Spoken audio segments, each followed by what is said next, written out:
તો હલો મિત્રો, આજે આપણે બનાવીશું પાપડી બટેકાનું શાક.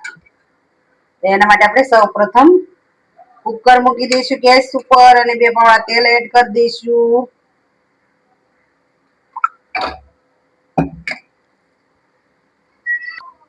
અને પછી આપણે એડ કરશું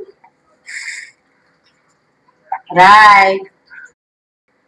અને હવે આપણે એડ કરીશું આદુ લસણ મરચાંની પેસ્ટ, ટામેટા.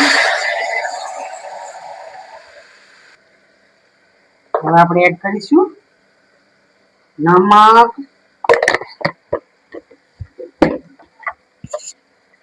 આપણે કરીશું હળદર, મરચું, ધાણા જીરું.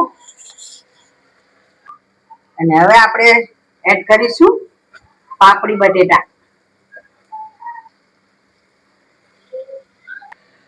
અને હવે આપણે બરોબર મિક્સ કરી લીધા પછી એડ કરીશું કોથમીર અને જરૂર મુજબ પાણી. અને હવે આપણે 3 સીટી આવવા દઈશું ઢાંકીને.